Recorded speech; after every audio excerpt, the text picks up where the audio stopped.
Over the past few years, American bookstores have staged a comeback. Creative marketing and the social media phenomenon of book talk are partly responsible. But in the end, the appeal of bookstores comes down to the simple pleasure of browsing shelves, and that was a pleasure the Romans knew very well.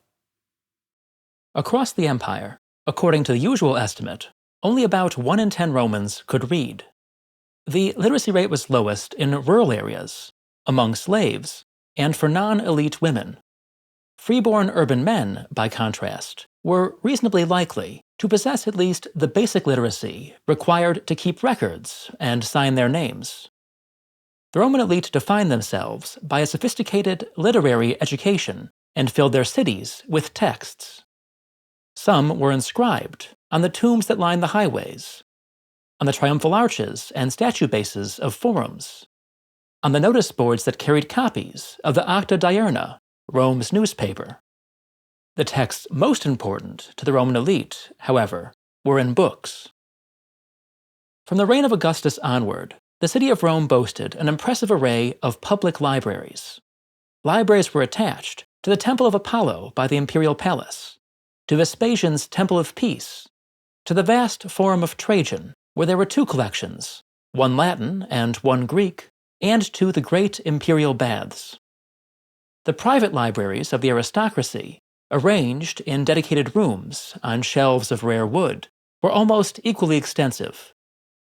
The only example found intact, in the Villa of the Papyri at Herculaneum, was only about 10 feet square, with shelves along the walls and a double-sided case at the center.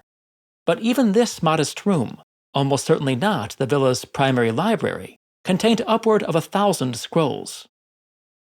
Until late antiquity, virtually every book with literary pretensions was written on papyrus scrolls. A scroll had about the same height as a modern book. The length ranged from 10 to 50 feet, the equivalent of about 20 to 100 pages of printed text. Longer works were divided.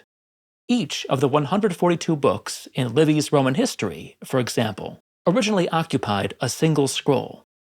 The text was written as a continuous stream of letters, with no spaces and minimal punctuation. The Codex, the book as we know it, appeared early in the imperial era. Although it was initially used for works of practical reference, Martial, writing at the end of the 1st century, noted that Roman booksellers were experimenting with travel editions of his poems in book format. But it was only over the course of the 3rd and 4th centuries, and thanks in large part to a Christian preference for codices, that scrolls were finally eclipsed. Although a small book market existed in classical Athens, and a more substantial one in Hellenistic Alexandria, it was in Rome that the book trade truly emerged.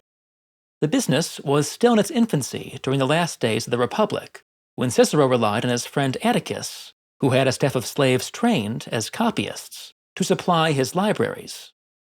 But, by the early imperial era, Rome had several well-established tabernae librariae, bookstores.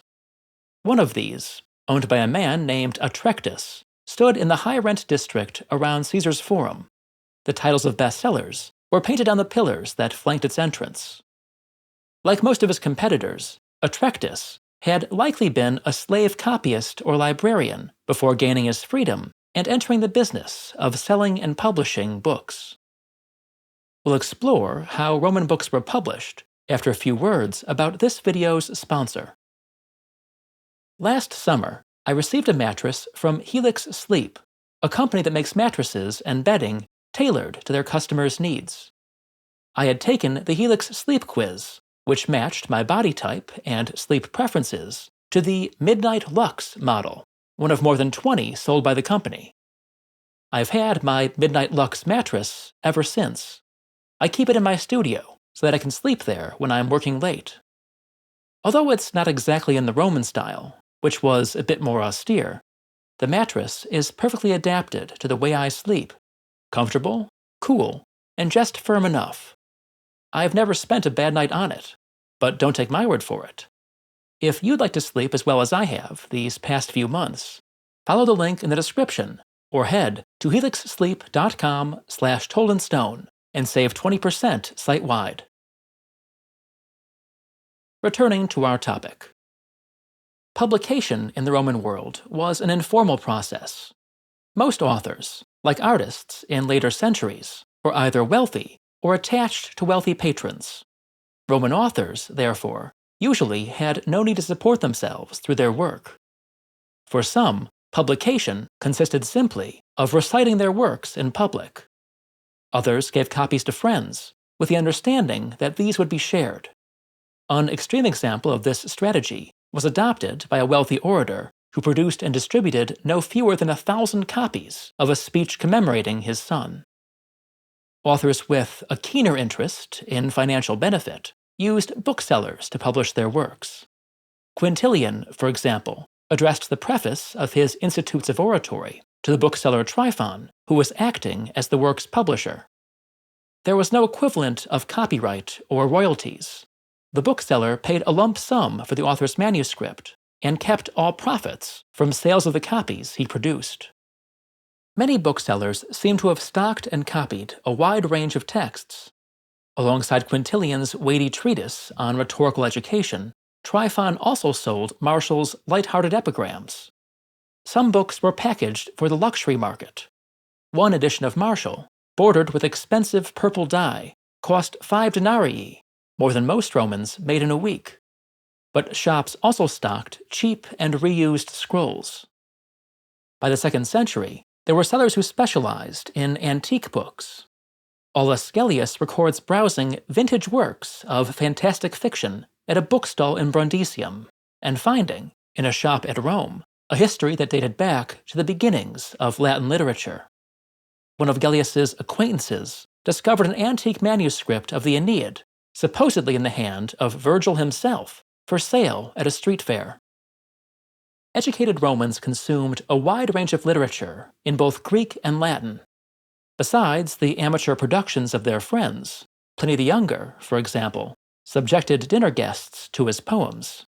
They read or listened to everything from edifying aphorisms to titulating Milesian tales. Although works by popular authors like Martial sold thousands, and perhaps tens of thousands, of copies, they were eclipsed by the classics of the Augustan era. Of these, the most successful was Virgil's Aeneid. Like the Iliad in the Greek world and the Bible in early modern Europe, the Aeneid was the book from which children were taught to read, and the one book that any family with a library owned.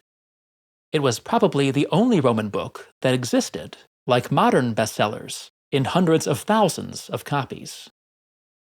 During late antiquity, the Roman book trade declined with the educated elite that had supported it. The copying of secular texts slowed and finally ceased. The books in Roman libraries, public and private, crumbled on their shelves.